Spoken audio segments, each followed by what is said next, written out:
मेरा नाम राजेश है और मेरे 2 बच्चे हैं। सारी जिंदगी मैंने अपने बच्चों को बहुत प्यार दिया। आखिरकार मैं बहुत बड़ा बिजनेसमैन था। अपने बच्चों को हर तरह की फैसिलिटीज और हर तरह की खुशी देकर मुझे बहुत सुकून मिलता था। आखिर ये सब कुछ मैं अपने बच्चों के लिए ही तो कर रहा था। कभी भी मैंने अपने बच्चों पर रोक टोक नहीं की थी। हमारे घर में ढेर सारे नौकर चाकर काम करते थे। ये बात तब की है जब मेरा बेटा अनुज 23 साल की उम्र का था और मेरी बेटी सौम्या 19 साल की थी। मेरी बेटी लंदन पढ़ने के लिए गई हुई थी, जबकि मेरा बेटा अपने ही शहर में रहकर अपनी पढ़ाई कंप्लीट कर रहा था, क्योंकि उसके दोस्त भी यहीं पर थे। मैं चाहता था कि अनुज जल्दी ही मेरी बराबरी पर आ जाए, मेरे काम को संभालने लगे, लेकिन अभी उसे अपनी जिंदगी को एंजॉय करना था। मैं अपने जवान बच्चों की जिंदगी में ज्यादा इंटरफेयर नहीं करता था। आखिरकार अब उनकी जिंदगी जीने की उम्र थी। वैसे भी उम्र गुजरने के बाद लोग अपने काम पर ही ध्यान देते हैं और फिर उनके पास जिंदगी एंजॉय करने का वक्त ही नहीं होता। मैं भी कुछ ऐसे ही ख्याल रखता था।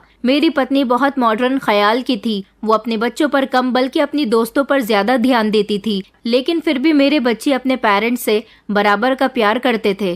जिंदगी इसी तरह से बहुत खुशहाल गुजर रही थी। मेरी बेटी की पढ़ाई भी पूरी होने वाली थी और वो कुछ ही दिनों बाद ही इंडिया वापस आ रही थी। लेकिन अनुज अब आगे पढ़ना नहीं चाहता था। वो हमेशा अपने दोस्तों के साथ ही घूमता फिरता रहता था। कभी वो कहीं ट्रिप पर जाता तो कभी कई कई दिन तक अपने दोस्तों के साथ गायब रहता था। मैं उससे ज्यादा पूछताछ नहीं करता था, क्योंकि मैं भी ज्यादातर अपने काम में ही बिजी रहता था। ये काम मेरी पत्नी के थे कि बच्चे क्या करते हैं क्या नहीं करते, उन्हें इन बातों पर ध्यान रखना चाहिए, मगर वो तो हर बात से आजाद थी। हमारे घर में एक बहुत पुरानी नौकरानी कामिनी रहती थी। हम लोग कामिनी पर बहुत भरोसा करते थे, लेकिन अब वो बूढ़ी होने लगी थी। आखिरकार वो बहुत सालों से हमारे घर में काम कर रही थी। उसने हमारा नमक खाया था। वो हमेशा हमारे साथ वफादारी से पेश आती थी। उसकी 3 बेटियां थीं। 2 बेटियों की वो शादी कर चुकी थी। अब उसकी एक ही बेटी रह गई थी। एक बार उसने मुझसे कहा कि मालिक, मेरी बेटी घर में अकेली रहती है। मेरी बूढ़ी हड्डियों में अब इतनी जान नहीं रही कि मैं घर के काम कर सकूं।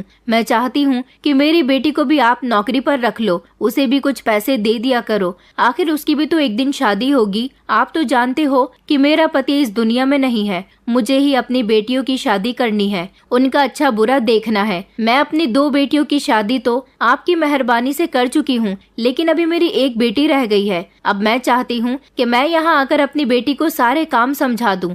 मैं तो थोड़े बहुत काम कर लिया करूँगी, मगर मेरी जगह मेरे बदले के सारे काम मेरी बेटी कर लिया करेगी। आपको जिस तरह कभी मुझसे कोई शिकायत नहीं मिली, इसी तरह मेरी बेटी भी आपको कभी किसी शिकायत का मौका नहीं देगी। कामिनी की बात सुनकर मैं हंसने लगा था। मैंने उससे कहा था कि तुम्हें फिक्र करने की जरूरत नहीं है। तुम यहाँ काम पर अपनी बेटी को बेझिझक लेकर आ सकती हो और जितने पैसे तुम्हें यहाँ पर मिलते हैं उससे ज्यादा हम तुम्हारी बेटी को देंगे। मेरी बात सुनकर वो बेफिक्र हो गई थी और अगले ही दिन वो अपनी बेटी को मेरे बंगले में काम पर लेकर आ गई थी। मैंने उसकी बेटी को देखा था। वो बहुत खूबसूरत थी और कम उम्र भी थी। उसके चेहरे से मासूमियत साफ नजर आ रही थी। वो घर में आते ही सबसे पहले मेरा आशीर्वाद लेने के लिए मेरे कमरे में आई थी, क्योंकि कामिनी मुझे अपना माई बाप मानती थी। उसके पति के मरने के बाद से ही वो हमारे घर पर नौकरी कर रही थी और हमने उसका बहुत साथ दिया था। उसने अपनी बेटी को हमारे घर के सारे उसूल, काम काज सब कुछ बहुत अच्छी तरह से समझा दिया था। बाकी और नौकरों पर भी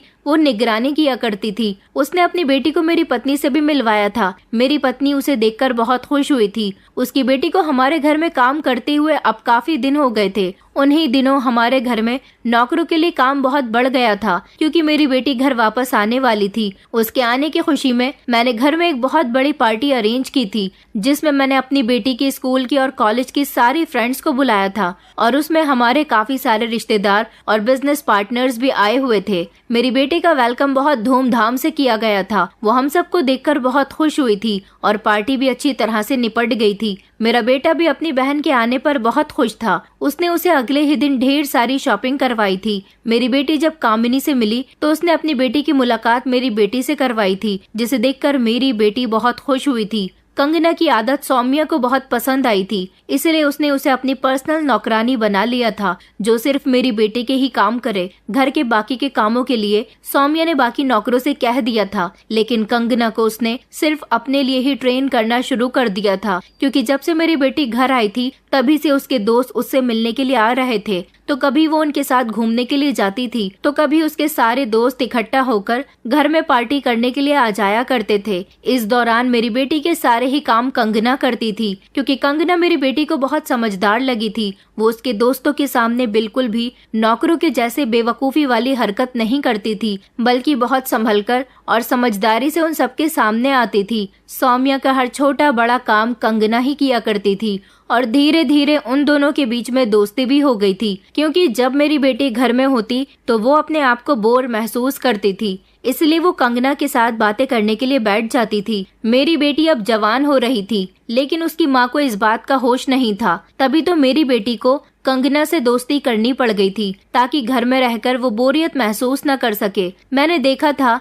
एक मेरी बेटी का भाई था जो घर आता तभी अपनी बहन के साथ थोड़ी बहुत हंसी मजाक कर लिया करता था, वरना वो तो ज्यादातर अपने दोस्तों में ही बिजी रहता था। रात को देर से घर आता और दूसरे दिन दोपहर को सोकर उठता था। कामिनी की बेटी बिल्कुल अपनी माँ पर गई थी। जिस तरह से कभी कामिनी ने हमारे घर में काम के अलावा फालतू चीजों पर ध्यान नहीं दिया था, इसी तरह से उसकी बेटी भी थी। वक्त इसी तरह से गुजरता जा रहा था। जिंदगी में किसी तरह की कोई परेशानी नहीं थी। मैं हर तरफ से बहुत सुकून की जिंदगी गुजार रहा था, क्योंकि मेरे घर में और बिजनेस में बहुत सुख शांति थी। लेकिन फिर एक दिन ऐसा हवा का झोंका आया जिसने मेरे दिल के सुकून को बर्बाद करके रख दिया था। लगभग 2-3 दिन गुजर गए थे। मेरी बेटी मेरे कमरे में शिकायत करने आई और कहने लगी कि डैड देखिए ना, कंगना काम पर नहीं आ रही है। आपको पता है, जिस दिन से मैं इस घर में आई हूँ मुझे कंगना की ही काम की आदत हो गई है। कामिनी आंटी कहती हैं कि उसकी तबीयत ठीक नहीं है। मैंने उनसे कहा है कि आप उसका अच्छे डॉक्टर से ट्रीटमेंट करवाइए,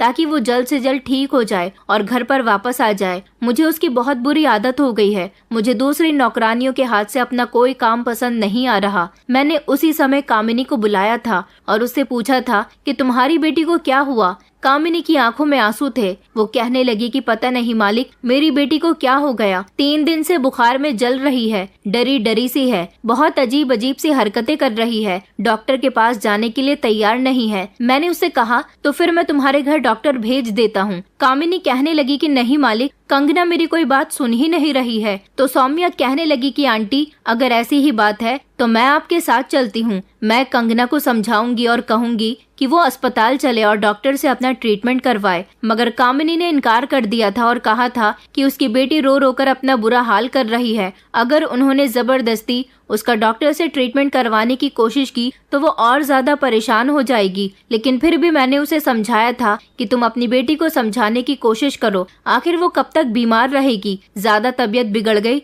तो लेने के देने पड़ सकते हैं। शायद घर जाने के बाद कामिनी ने अपनी बेटी से डॉक्टर के यहाँ जाने की जबरदस्ती की होगी और उससे पूछा होगा कि आखिर उसे क्या परेशानी हो रही है, वो क्यों ऐसी हरकतें कर रही है, उसकी तबीयत क्यों खराब है। अगले ही दिन मेरी बेटी और मेरी पत्नी शॉपिंग पर गई हुई थी। दोपहर 1 बजे का टाइम हो रहा था। मैं उस दिन ऑफिस नहीं गया था क्योंकि उस दिन कोई फेस्टिवल था। मैंने नौकर श्यामू को बुलाया था और उससे पूछा था कि छोटे साहब क्या कर रहे हैं, वो अभी सोकर उठे या नहीं, क्योंकि जिस दिन मैं घर में होता था उस दिन मुझे अपने बेटे का देर तक सोना बिल्कुल भी पसंद नहीं होता था। इसलिए मैं बार बार नौकरों से उसके बारे में पूछता रहता था। नौकर ने कहा था कि अभी छोटे साहब नहीं उठे हैं। वो इतना कहकर वहाँ से चला गया था। जब कामिनी चिल्ला चिल्लाकर रोते हुए घर के अंदर दाखिल हुई थी, उस समय मैं हॉल में बैठा हुआ था। मेरे पास मेरा लैपटॉप था। मैंने कामिनी को इस तरह रोते हुए देखकर जल्दी से अपना लैपटॉप बंद कर दिया था। वो अपने साथ अपनी बेटी को भी लेकर आई थी। उसकी बेटी की हालत बहुत बुरी हो रही थी। उसे देखकर लग रहा था कि वो न जाने कब से बीमार है। वो बेहद कमजोर हो चुकी थी। इस पूरे 1 हफ्ते वो हमारे घर पर नहीं आई थी। उसे देखकर ऐसा लग रहा था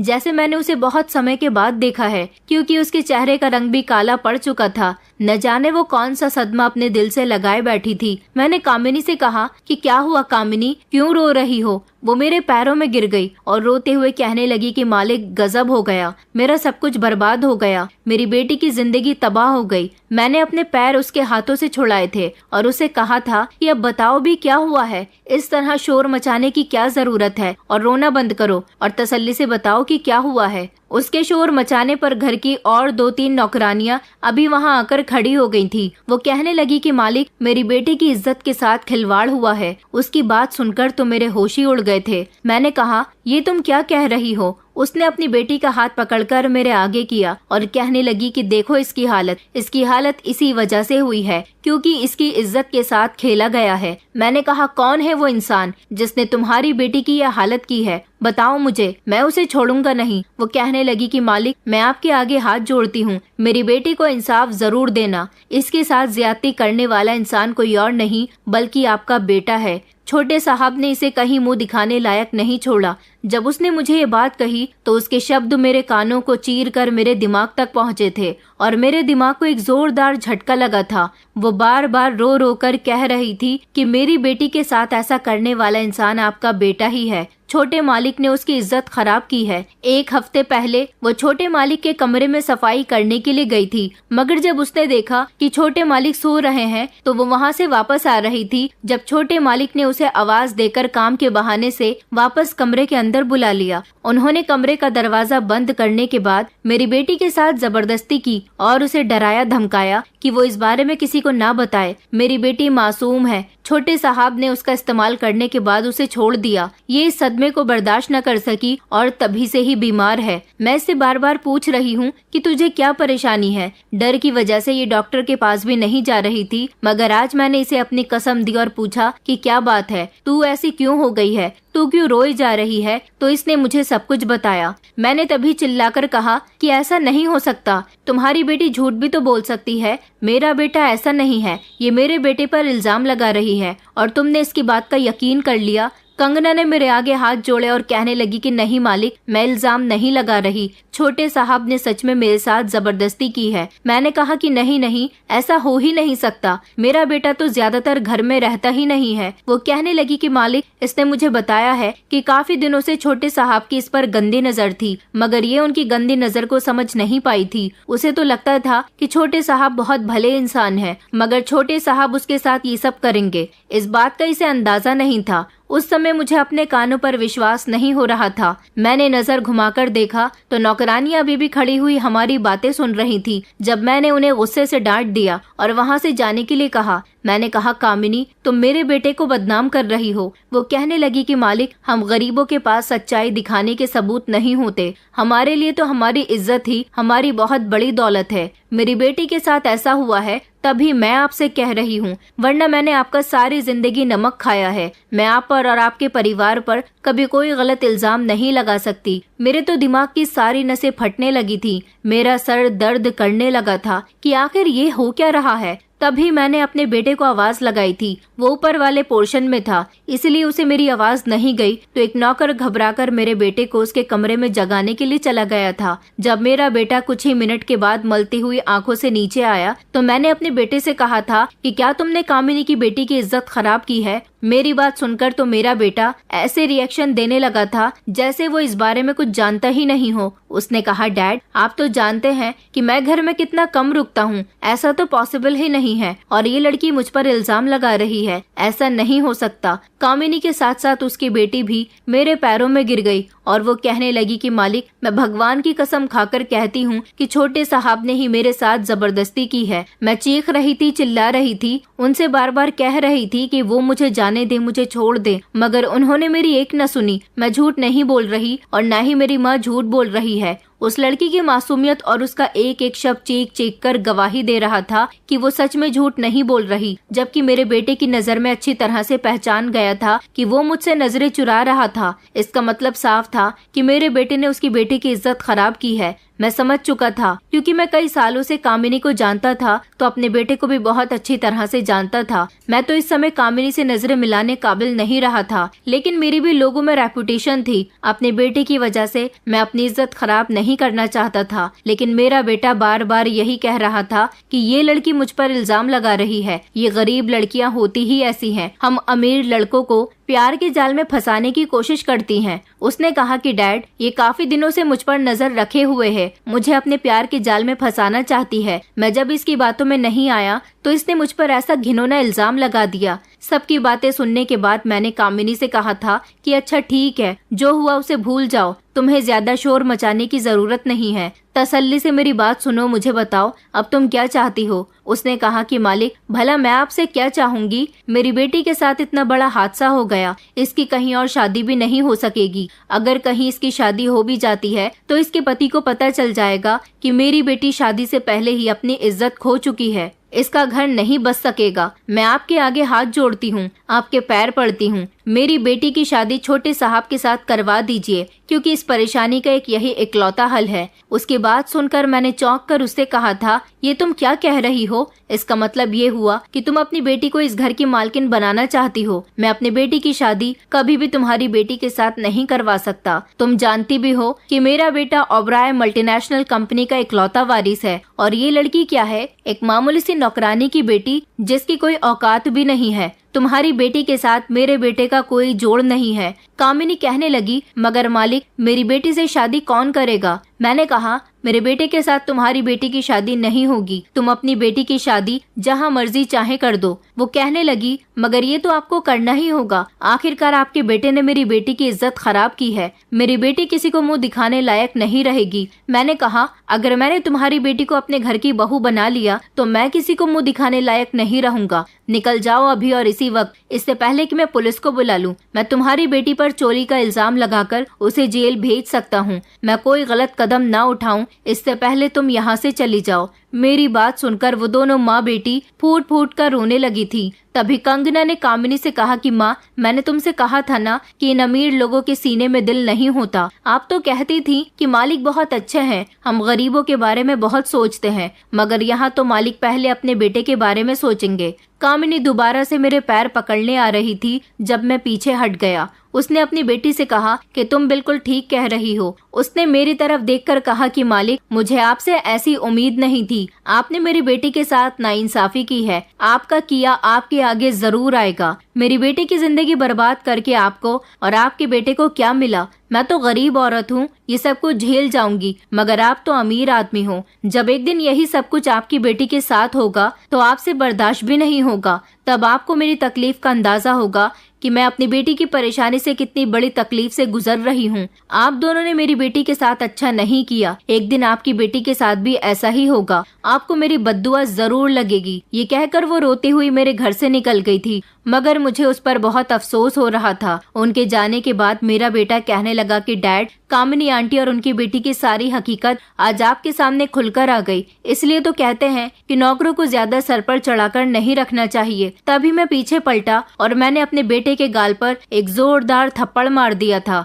मैंने उससे कहा कि सच क्या है ये मैं बहुत अच्छी तरीके से जानता हूँ। मुझे शर्म आती है तुम्हें अपना बेटा कहते हुए। मैंने आज तुम्हें बचा लिया सिर्फ इसलिए क्योंकि मैं उसकी बेटी को अपने घर की बहू नहीं बना सकता था। दिख तो मुझे भी रहा है कि मैंने कंगना के साथ नाइंसाफी की है और तुमने उसकी इज्जत खराब की है। तुम्हारे पास अभी भी वक्त है, सुधर जाओ। ये तुम्हारी पहली और आखिरी गलती होनी चाहिए और आगे तुमसे किसी भी तरह की कोई गलती हुई तो मैं तुम्हें घर से निकाल दूंगा। मेरा बेटा अपना गाल पकड़कर खामोशी से वहाँ से चला गया था, क्योंकि वो समझ गया था कि मैंने सारा सच जानते हुए भी अपने बेटे की ही साइड ली थी। सारी रात में सुकून से सो नहीं सका था। मुझे कामिनी और उसकी बेटी की फिक्र हो रही थी।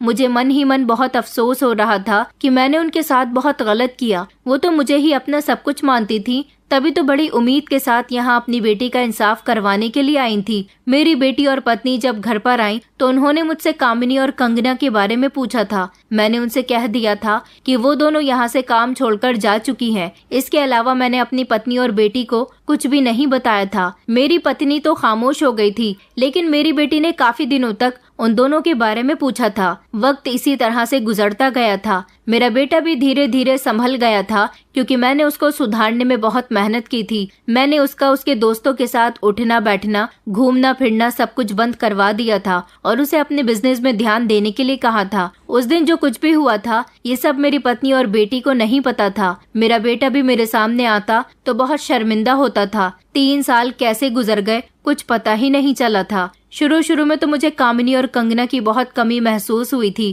क्योंकि कामिनी एक तरह से हमारी फैमिली मेंबर बन गई थी। आखिरकार 25 साल पहले जब मेरी शादी हुई थी तब मेरे पिताजी ने उसे हमारे घर पर नौकरी पर रखा था। मैं उसे तब से जानता था। और अब अचानक से उसके नौकरी छोड़कर चले जाना, ये सब मेरी पत्नी और बेटी को कुछ ठीक नहीं लगा था। लेकिन क्या कर सकते हैं, इस बात को छुपाने के लिए मुझे न जाने कितने झूठ बोलने पड़े थे। और फिर वक्त के साथ साथ सबके दिमाग से कामिनी और कंगना निकल गई थी। वो उस दिन के बाद कहाँ गई, उनके साथ क्या हुआ, हमें कुछ नहीं पता था, क्योंकि वो कभी दोबारा मेरे बंगले पर वापस नहीं आई थी। मैं भी उन दोनों के बारे में बिल्कुल भूल चुका था। वो दोनों कभी ना तो मुझे दिखाई दी थी और ना ही हमारे घर में उनके बारे में कोई बात करता था। मैं अपनी बेटी की शादी करना चाहता था। लोग कहते थे कि पहले मैं अपने बेटे की शादी करूं, लेकिन मैंने अपने बेटे का रिश्ता अपने बिजनेसमैन दोस्त की इकलौती बेटी और करोड़ों की मालकिन से लगा दिया था, क्योंकि मैं अपने ही लेवल की बहू अपने घर में लेकर आना चाहता था। और मेरी बेटी का रिश्ता भी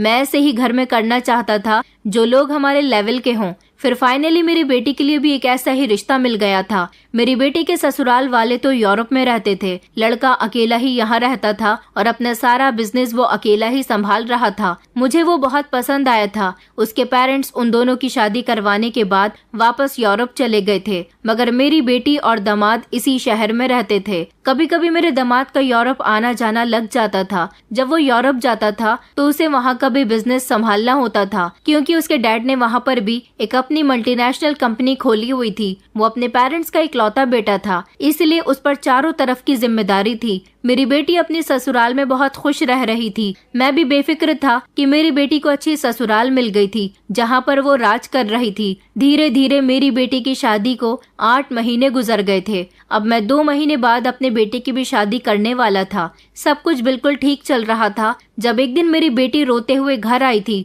उसकी हालत बहुत खराब हो रही थी। वो बस रोए चले जा रही थी। समझ नहीं आ रहा था कि वो क्यों रो रही है। मेरी पत्नी ने सौम्या को छूकर देखा तो वो चिल्ला उठी और कहने लगी कि इसे तो तेज बुखार है। मेरी बेटी रोते रोते बेहोश हो गई थी। हमने उसे अस्पताल में एडमिट करवा दिया था। डॉक्टर ने बताया कि ये प्रेग्नेंट है और इनको 1.5 महीने की प्रेगनेंसी है। इन्हें अपना ख्याल रखना चाहिए। स्ट्रेस लेना इनके लिए ठीक नहीं है। ये बात सुनकर एक तरफ हम लोग खुश हुए थे तो दूसरी तरफ हमें दुख भी सता रहा था कि हमारी बेटी सौम्या को आखिर स्ट्रेस किस बात का है कि उसकी कंडीशन ऐसी हो गई है। मगर वो बेहोश थी। होश में आती तभी हमें सब कुछ बता सकती थी। हम उसके होश में आने का इंतजार कर रहे थे। लगभग 2 घंटे के बाद वो होश में आई थी तो मेरी पत्नी उससे मिलने के लिए कमरे में चली गई थी। मैं भी दरवाजे से खड़ा हुआ अपनी बेटी को देख रहा था। वो होश में आते ही फिर से मेरी पत्नी को चिपटकर फूट फूट कर रोने लगी थी। मेरी पत्नी बार बार उससे पूछ रही थी कि बेटा आखिर क्या हुआ है, तुम रो क्यों रही हो, क्या तुम्हारे पति से तुम्हारा कोई झगड़ा हुआ है?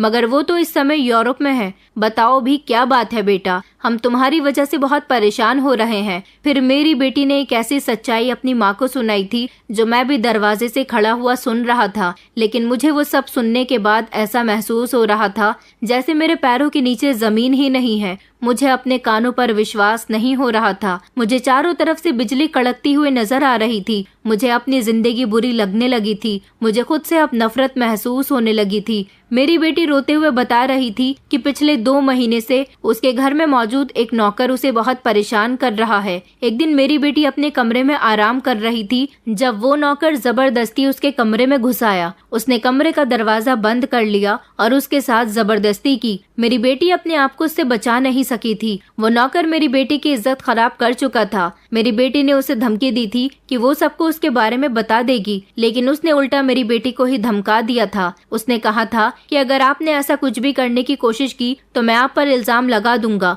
और मालिक से कह दूंगा कि आपका किसी लड़की के साथ चक्कर चल रहा है। मेरी बेटी उसके आगे हाथ जोड़ रही थी कि प्लीज मेरे साथ ऐसा मत करो, मगर वह हर रोज अपने मालिक के घर में ना होने का फायदा उठाता था और मेरी बेटी के साथ हर रोज ज्यादती करता था। मेरी बेटी ये बात हम लोगों को भी बताना चाहती थी, मगर इन दिनों हम अनुज की शादी की तैयारियों में बिजी चल रहे थे। उसने काफी दिनों तक ये बात छुपाए रखी, लेकिन जिस दिन उसका पति घर आया तो उसकी बहुत ज्यादा तबीयत बिगड़ गई थी। उसके पति ने डॉक्टर को बुला लिया था। डॉक्टर ने बताया कि आपकी पत्नी प्रेग्नेंट है। ये सुनकर उसके पति को एक जोरदार झटका लगा था और उसने इस बच्चे को अपना मानने से साफ इनकार कर दिया था। मगर मेरी बेटी ने बताया कि वो फूट फूट कर रो रही थी और अपने पति से कह रही थी कि ये बच्चा आपका ही है। उसे इस बात का अंदाजा नहीं था कि वो नौकर के बच्चे की माँ बन गई है, क्योंकि ये बच्चा सच में मेरे दामाद का नहीं था, क्योंकि उसकी प्रेगनेंसी 1.5 महीने की थी, जबकि पिछले 3 महीने से मेरी बेटी का पति यूरोप गया हुआ था। मेरी बेटी बार बार उसे सफाई दे रही थी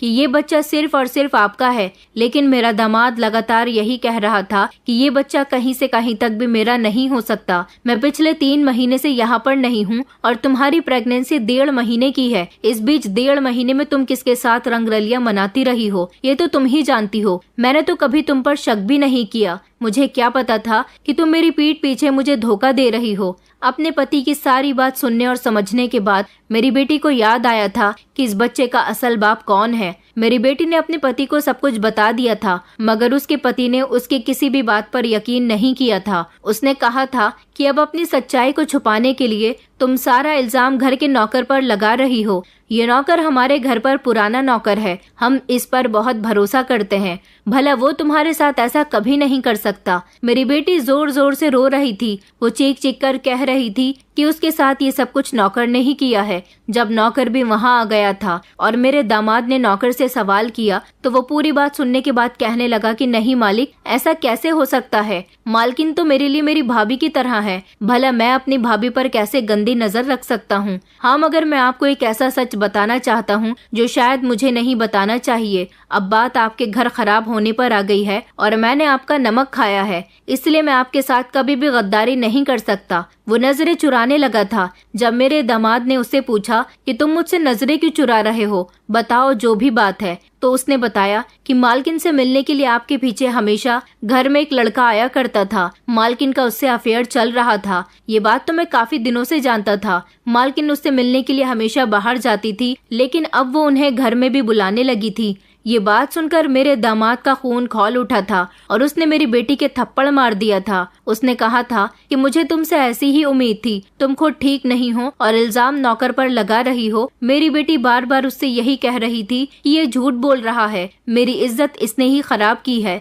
मैं सच कह रही हूँ। मगर उसका पति उसकी कोई भी बात सुनने के लिए तैयार नहीं था और उसने उसके कैरेक्टर को गलत साबित करके उस अपने नौकर की बातों पर भरोसा करके उसे डिवोर्स दे दी थी और घर से निकाल दिया था। तभी वो रोते हुए हमारे घर वापस आई थी। ये सब अपनी माँ को वो बताकर बहुत जोर जोर से रो रही थी। डॉक्टर ने उसे मना किया था कि वो अपने दिमाग पर ज्यादा जोर न डाले और परेशान न हो, क्योंकि ऐसा करने से उसके बच्चे की सेहत पर फर्क पड़ सकता है। अभी इसकी शुरुआत के दिन थे, इसलिए उसे अपना ख्याल रखने की बहुत जरूरत थी, लेकिन उसका पति उसे डिवोर्स दे चुका था। ये सदमा उससे बर्दाश्त नहीं हो रहा था। कुछ समय के बाद मेरी बेटी की तबीयत कुछ ठीक हुई तो हम उसे घर ले आए थे। घर आने के बाद भी वो बहुत रोई थी। वो मेरे सामने फूट फूट कर रोने लगी थी और कह रही थी कि पापा, आखिर मुझसे ऐसी कौन सी गलती हो गई थी जिसकी सजा मुझे मिली है। जिस तरह मेरी बेटी उस दिन रो रही थी, उसी तरह एक दिन कामिनी और उसकी बेटी भी मेरे पैर पकड़कर रो रही थी। फर्क सिर्फ इतना था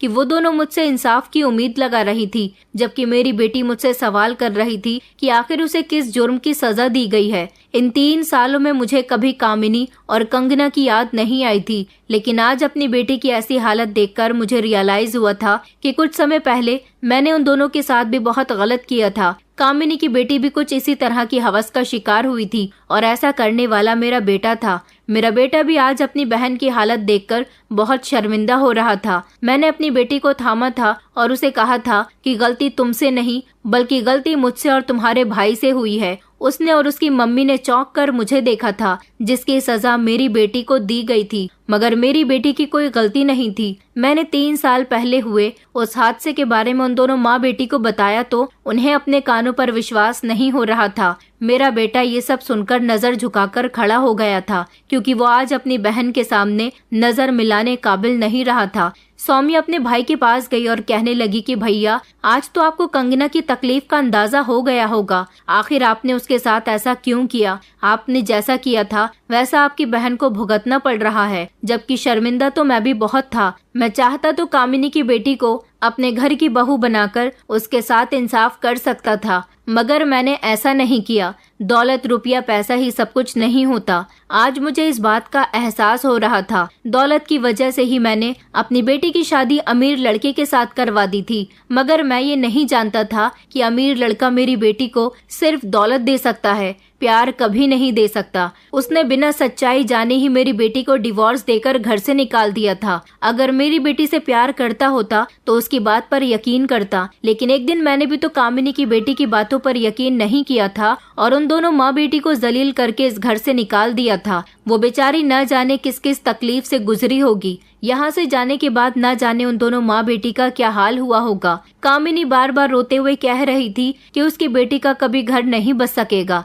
लेकिन वो जाते समय ये भी बद्दुआ देकर गई थी कि एक दिन तुम्हारी भी बेटी के साथ ऐसा ही होगा, और हमारे साथ करनी भरनी हुई थी। मेरी बेटी का घर भी नहीं बस सका। मैं और मेरा बेटा फूट फूट कर रो रहे थे क्योंकि हम सौम्या को तकलीफ में नहीं देख सकते थे। सौम्या बहुत बड़ी मुसीबत में फंस गई थी। ये बच्चा उस नौकर का था, वो उसका नाजायज बच्चा था, इसलिए वो उसे जन्म नहीं देना चाहती थी, लेकिन वो उसके शरीर में पल रहा था, वो कुछ नहीं कर सकती थी। मेरी बेटी ने आत्महत्या करने की भी कोशिश की थी। हमने बड़ी मुश्किल से अपनी बेटी को समझाया था। मेरे दिल को कहीं भी सुकून नहीं मिल रहा था। मैं अपनी गलती का पश्चाताप करना चाहता था। मैंने भगवान से रो रो कर प्रार्थना मांगी थी कि कोई आसान रास्ता निकाल दे ताकि मेरी बेटी की जिंदगी भी आसान हो जाए और मेरे दिल को भी सुकून मिल जाए। मुझे कामिनी और कंगना की बेहद याद आ रही थी। मेरा मन कर रहा था कि वो दोनों मेरे सामने आ जाएं और मैं उनसे माफी मांग लूं। जिस तरह एक दिन वो दोनों मेरे पैरों में गिरकर मुझसे इंसाफ की गुहार लगा रही थी, इसी तरह मैं उन दोनों के पैरों में गिरकर उनसे कहूं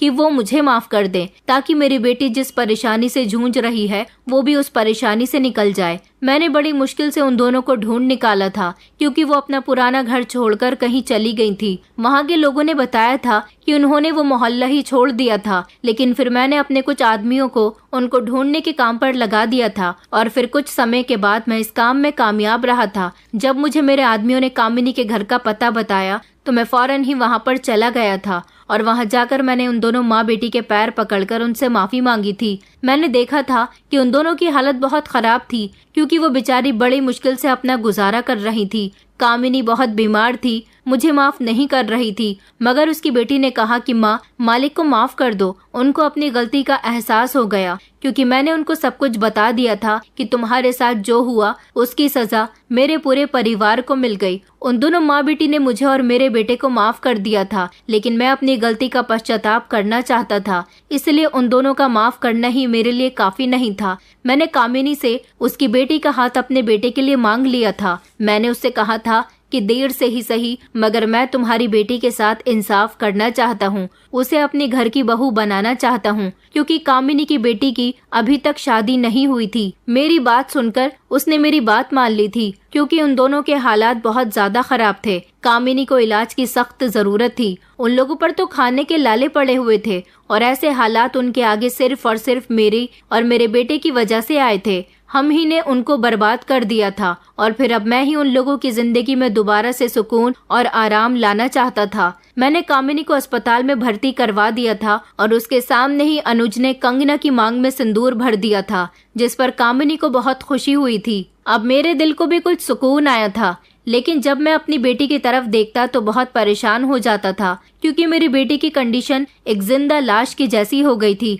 उसकी तबीयत ज्यादा खराब रहने की वजह से उसका मिसकैरेज हो गया था। बच्चे से तो मेरी बेटी की जान छूट गई थी क्योंकि वो इस नाजायज बच्चे को जन्म नहीं देना चाहती थी। मैं सौम्या की तरफ से बहुत परेशान था, इसलिए अपना सर पकड़कर अपने ऑफिस के कैबिन में बैठा हुआ था। एक परेशानी तो जैसे तैसे हल हो गई थी, मगर अभी एक और परेशानी थी जिसके बारे में सोच सोचकर मेरा दिमाग खराब हो रहा था। तभी अचानक मेरी नजर अपने ऑफिस के एक एम्प्लॉय शरद पर गई थी। शरद बहुत समझदार और सुलझा हुआ लड़का था। वो गरीब था, 7 बहनों का इकलौता भाई था। बड़ी ईमानदारी के साथ मेरी कंपनी में नौकरी कर रहा था। उसको मेरी कंपनी में नौकरी करते हुए पिछले 5 साल हो गए थे, लेकिन कभी उसने हमारे साथ धोखाधड़ी नहीं की थी। वो हमेशा ईमानदारी और मेहनत से काम किया करता था। मुझे उसका ये अंदाज बहुत पसंद आया था, तभी तो मैं उस पर सबसे ज्यादा विश्वास करता था। ये बेचारा अपनी बहनों की शादी के बोझ तले दबा हुआ था। 7 बहनों का भाई होना कोई आसान बात नहीं थी और तब जब सारी ही बहनें जवान हों। ये सिर्फ अपनी 2 बहनों से बड़ा था, बाकी सारी बहनें इससे उम्र में बड़ी थी। माता पिता थे नहीं, इसलिए उनकी शादी की जिम्मेदारी इसके ही कंधों पर थी। मेरे दिमाग में एक आइडिया घूम रहा था। मैंने शरद को अपने केबिन में बात करने के लिए बुलाया था। मैंने उससे कहा था कि अगर मैं तुम्हारी सारी बहनों की शादी की जिम्मेदारी ले लूं और तुम्हें अपनी कंपनी का मालिक बना दूं, तो क्या तुम इस काम के लिए राजी हो जाओगे? वो मेरी बात सुनकर मेरी बातों पर विश्वास नहीं कर रहा था, क्योंकि अचानक एक ऐसा इंसान जो मिडिल क्लास हो और उसे कोई रातों रात अमीर बनने के सपने दिखाए, तो वो एक ही बार में इस बात पर यकीन कैसे कर सकता है। मगर मैंने सच में ये ऑफर शरद को दिया था, क्योंकि मैं चाहता था कि मेरी बेटी की शादी शरद के साथ हो जाए। उससे बेहतर रिश्ता मुझे अपनी बेटी के लिए कोई मिल ही नहीं सकता था।